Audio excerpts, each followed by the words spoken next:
to the stump ranch, take 2, because we can't ever seem to remember to turn the microphone on.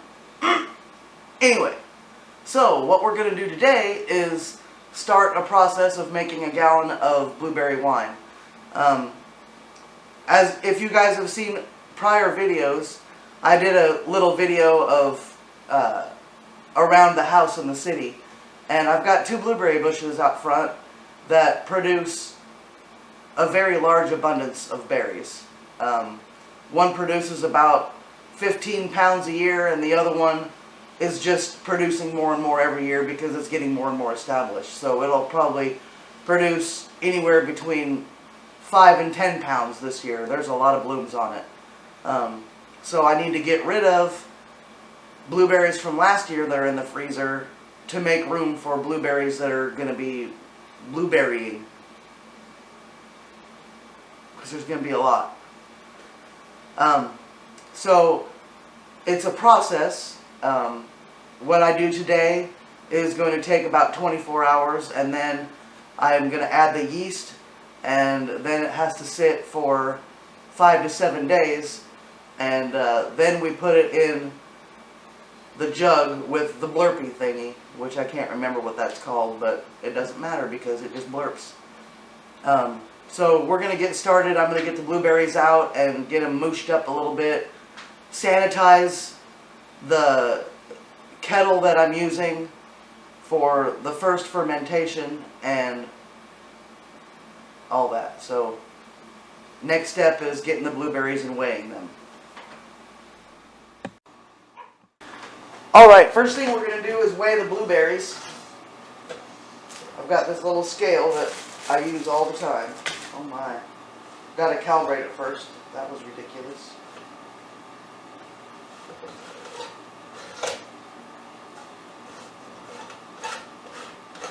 There we go.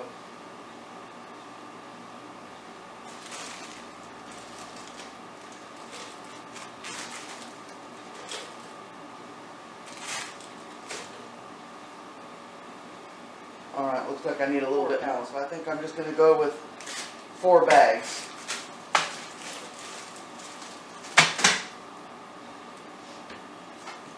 And 2.5 pounds of sugar.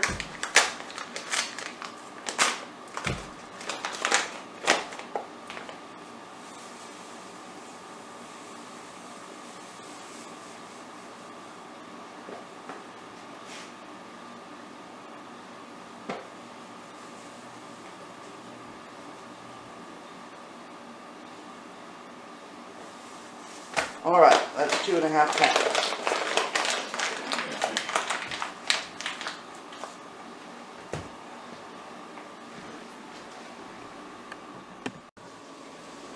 Alright, so the first thing we need to do is sterilize my kettle. I've got a kettle here that I'm going to be putting everything in.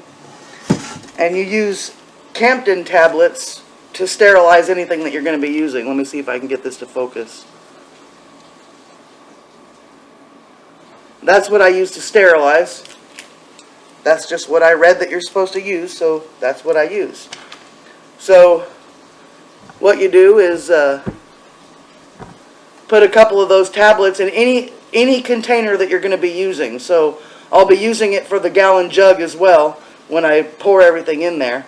This recipe is probably going to make a little bit more than a gallon, so I'll probably use a large wine bottle and a gallon jug, because it's going to make a little bit more than a gallon.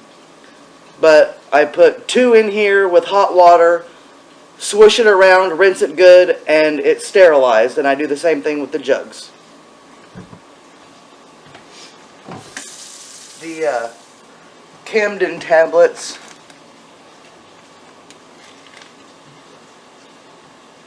are mostly made of potassium. Alright, so that's sterilized. I'm going to rinse it out really good.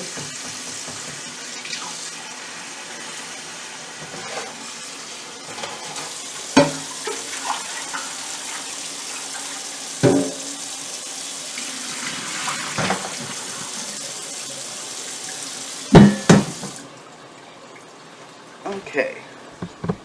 Next thing I'm going to do is dump the blueberries in there. Actually, what I'm going to do first is put them in a colander and make sure they're good and rinsed off before I put them in there. Alright, so I got them all rinsed off. And that's a lot of blueberries.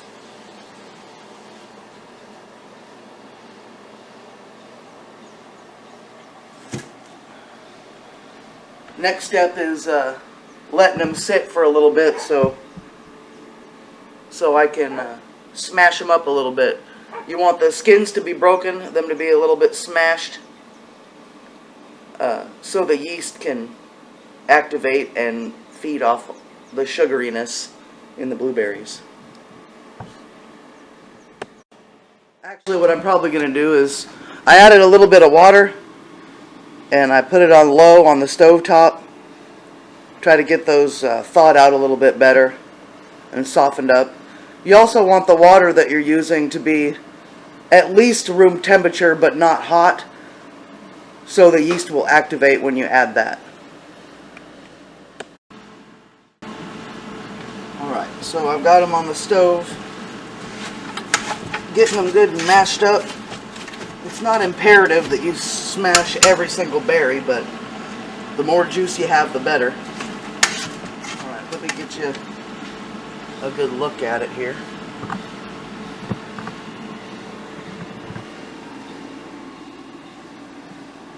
As you can see, they're pretty mashed up,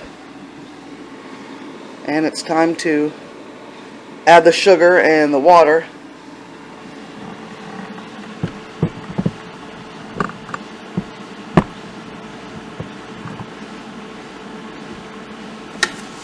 I use distilled water. I don't use water from the tap. It's got too much junk in it that could cause the yeast to not activate. So I use distilled water. 2.5 cups of sugar, or pounds of sugar, I mean, not cups.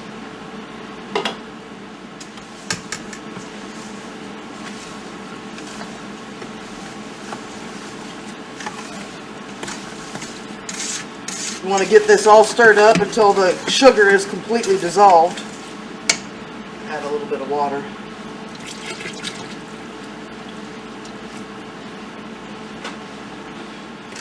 Show you what it looks like.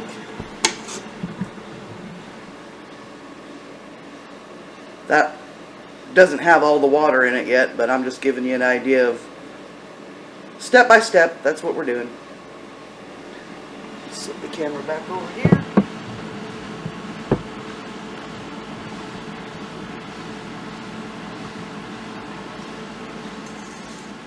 I'm going to do step-by-step videos, so this is going to be a short video today, step 1 of the winemaking process, and then I'll probably do a clip of what it looks like 24 to 48 hours later, and then I'll add the yeast, and then I'll take pictures throughout the fermenting process, the 5 to 7 day fermenting process, to show you what it looks like day 1 through 5 or 7, depending on how long I want to wait because I'm impatient. And then I'll incorporate that into the second video.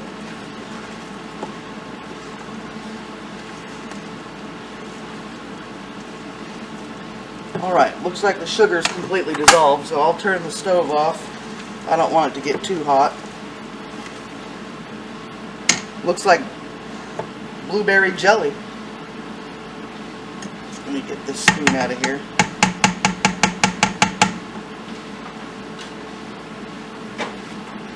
I'll add the rest of the water. I might have to use 2-gallon jugs.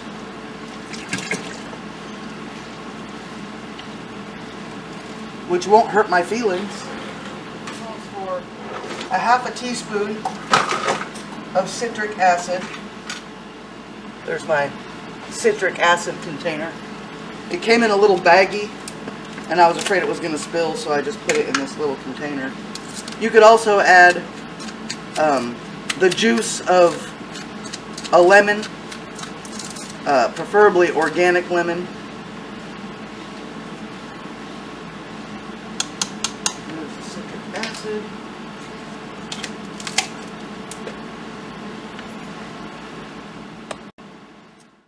So the purpose of the citric acid is to give it a little bit of a fresh flavor and to help prevent a haze in the wine.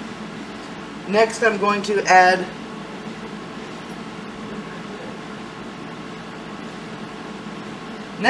add yeast nutrient.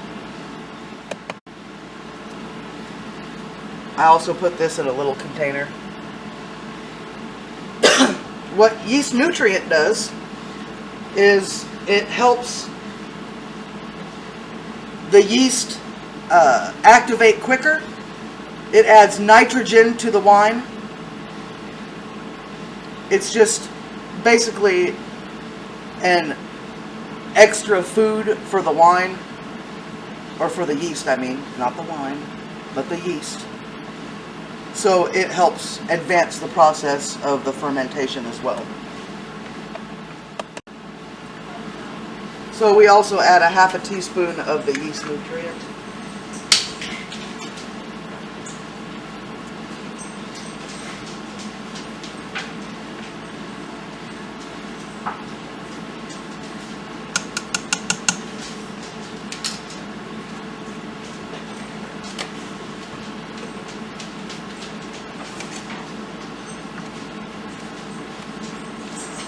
Give it a little bit of a stir.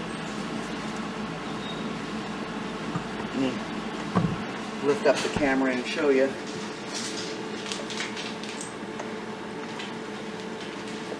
That's not even close to the amount of foam that's going to be in it once it starts fermenting. But this gets, it sits for 24 to 48 hours. You stir it a couple of times a day, and then you add the yeast. And I'm going to just run a video of this, and then the second video is going to be the process of the fermentation.